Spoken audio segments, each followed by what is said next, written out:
Lynn Stewart has been a people's attorney for many decades, not only defending people from the left and revolutionaries and people who fight back against the system, but also those whom no one else would defend, and because of that was actually persecuted and spent years in prison herself by this vindictive, brutal system of U.S. imperialism. I would just like to say I second with and I'd like to thank the gentleman from the Ebony Hillbillies. I used to see these guys play every weekend in Grand Central Station. Seriously. And that touched me, and that was a complete surprise and a pleasant surprise to hear you sing and open this program tonight. While we probably debate about how the walls of Jericho will come tumbling down of their own accord, or if we're going to have to kick them down and build a new society ourselves, it meant a lot. Look, I would just say one more thing. There was about 15 or 20 of us who were arrested. Clark and I were the first two who were arrested that day. The system is continuing to, prosecute this.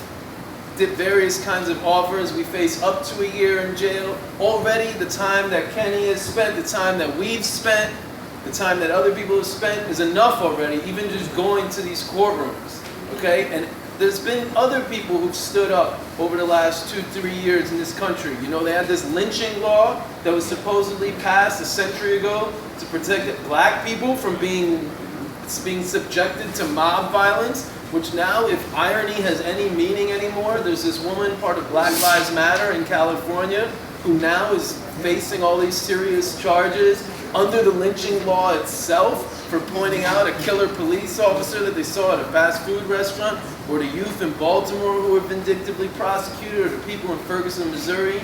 Like we were talking earlier today, anybody who stands up against the injustice of this system, people got to be out there protecting them and in the courtrooms. And Sansara is right, it's not like a distraction from the fight. It's part of the fight, And in the particular case of us, we're the two people left on this thing, and I'll tell you why it's even more important. Because what we did that day, Reverend Phelps, Cesara Taylor, Carl Dix, there was a number of other people in the room who were out there, Jean was there, like that should be happening every week. There should be 100 people outside Rikers Island every week. But you know when the last time people did a protest at Rikers Island? Was when we were there. It's not right. It's not right. Last week, Freddie Gray, the whole world could see. It's like Stephen King, the master of horror, tweeted. Gee, it looks like nobody killed Freddie Gray.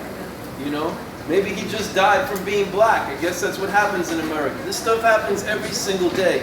And I don't want to go on anymore. A lot of things have been said, but we need to, listen, it's like Clark is doing important stuff, I'm doing important stuff in my band, we get a criminal record, we can't tour anymore, And so and that's the case with everybody who stands up. They try to make you pay the price, and they'll make you pay the price for decades in a lot of cases, okay? And so we have to do that, but we also have to do it because we need more people standing up and putting stuff on the line, Muhammad Ali, when he was at his best, threw his whole career and his money away, okay, at the peak of his career, because it didn't, because he stood up for people around the world who were suffering under oppression. Jesse Williams, the actor, when he was at the BET Awards the other night and spoke up, that was righteous. We need a lot more people doing that. So thank you all for coming out.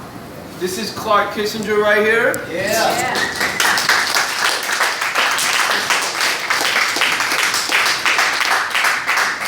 Well, I want to thank you all for coming out too. You're probably asking yourselves, what was a superannuated bookstore manager doing out in front of Rikers Island? There is a connection.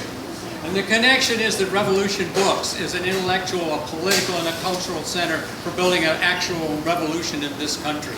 And I invite any of you who have not been to Revolution Books to come up there, get with it, support this bookstore, because it's an important asset for the people of the world.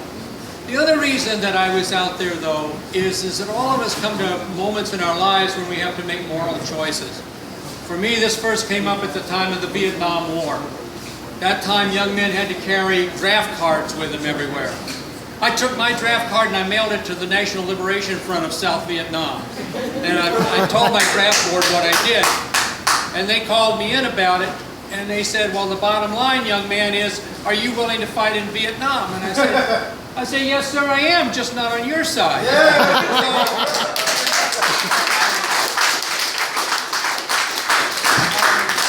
Our relationship continued to deteriorate, and the rest is history, as they say. But look, this is the kind of question. This is an actual important moral question about whether you can allow things like this to happen. What happens out at Rikers Island? People do have to make a decision about what you're going to do with your life, because what you do with your life is critically important. There's a wonderful quote which I hope you'll all get and read in Basics by Bob Avakian, where he raises the whole question.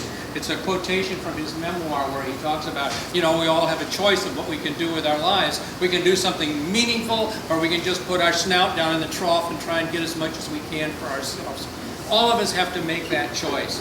And so that's the choice that's before us, and that's the choice that we have to be going out and putting out to other people. And what happens to me or Miles individually is not that important as individuals.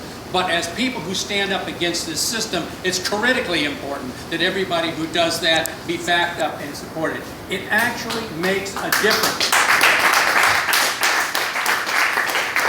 It actually makes a difference if we actually overflow that courtroom. We had 25 people the last time we were there, and it really raised a lot of heads.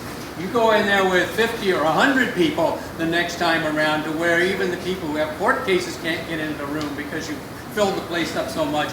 It is going to make a difference. So if each of you tonight could make a pledge to come, bring somebody with you, get the word out to all of your friends, we will make a difference.